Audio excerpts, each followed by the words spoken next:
इतिहास के पन्नों से आज फिर हम एक नया इतिहास निकाल करके लाए हैं। तो आइए जानते हैं इतिहास के पन्नों में आज की तारीख को आखिर कौन सी घटना घटेगी। 15 दिसंबर 1950 को सरदार वल्लभ भाई पटेल की मृत्यु हुई थी।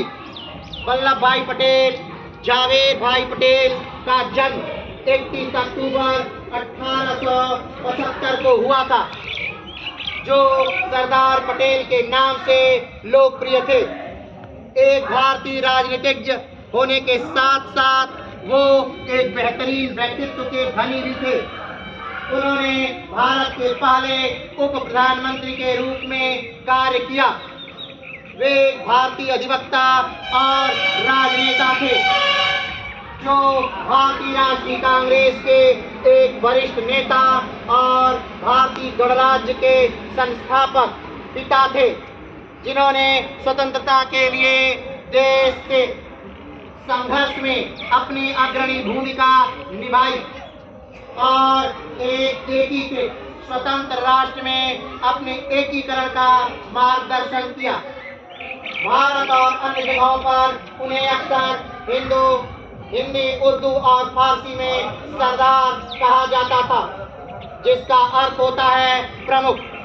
उन्होंने भारत के राजनीतिक एकीकरण और 1947 के भारत पाकिस्तान युद्ध के दौरान गृह मंत्री के रूप में कार्य किया। अगर इस सारी बातों का निचोड़ लिया जाए तो सरदार पटेल एक बेहतरीन व्यक्ति होने के साथ साथ एक क्रांतिकारी भी थे। जब महात्मा गांधी ने भारत में अपने आंदोलनों का क्रम प्रारंभ किया, तब सरदार पटेल भी उसमें कूद पड़े थे। सरदार उनका कोई नाम या उनकी कोई टाइटल नहीं थी, बल्कि ये उन्हें उपाधि दी गई थी। महात्मा गांधी ने उन्हें सरदार की उपाधि दी थी,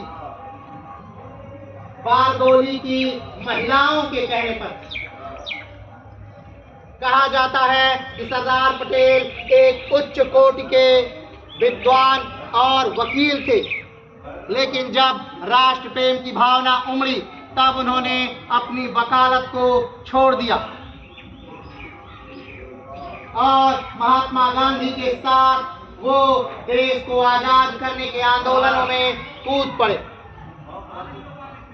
जब हजारों प्रयत्नों के बाद हमारा मुल्क, हमारा देश आजाद हुआ, तब वो भारत के पहले गृह मंत्री और पहले उप प्रधानमंत्री के तौर पर पद को संभाला। लेकिन उस समय हमारा देश कोई एक राष्ट्र के तौर पे नहीं था, बल्कि अलग अलग राजाओं की भारत में सत्ता थी। उस समय पूरे भारत में लगभग 565 रियासतें थी और उस 565 रियासतों के स्वतंत्र राजा हुआ करते थे। जब अंग्रेजों के आखिरी वायसराय भारत से जाने लगे, तब उन्होंने भारतीय राजाओं से कहा कि अगर आपकी इच्छा हो तो आप भारत में मिल जाइए, अगर आपकी इच्छा न हो तो आप पाकिस्तान में मिल जाइए, और या आप चाहें तो आप स्वतंत्र तौर पे रह सकते हैं। इसलिए सारे राजाओं के पास कुछ अधिकार सुरक्षित थे और उस समय देश को जोड़ना एक बहुत ही कठिन चुनौती थी। लेकिन सरदार वल्लभ भाई पटेल वी.के. मेनन के साथ पूरे भारत की यात्रा पर निकल गए, भारत को जोड़ने के लिए, और धीरे धीरे उन्होंने पूरे भारत के राज्यों को जोड़कर हमें एक देश दिया, जो आज 28 राज्यों और 8 केंद्र शासित प्रदेशों में विभक्त है। उनके सम्मान में ही हमने एक स्टैचू ऑफ यूनिटी का निर्माण किया है, जो सरदार वल्लभ भाई पटेल की प्रतिमा है और हमारे देश में स्थित सरदार वल्लभ भाई पटेल की प्रतिमा विश्व की सबसे ऊंची प्रतिमा है, जिसकी ऊंचाई 182 मीटर है। ये प्रतिमा गुजरात के नर्मदा जिले के साधु बेटा द्वीप पर स्थित है। इस प्रतिमा की डिजाइन देने वाले राम सुतार बनर्जी थे और आज उसे विश्व की सबसे ऊंची प्रतिमा का दर्जा प्राप्त है।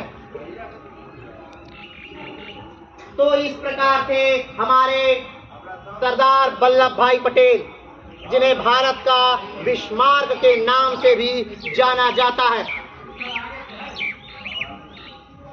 तो इतिहास के पन्नों से आज के लिए इतना ही। फिर मिलेंगे एक नए इतिहास के साथ। तब तक के लिए जय हिंद।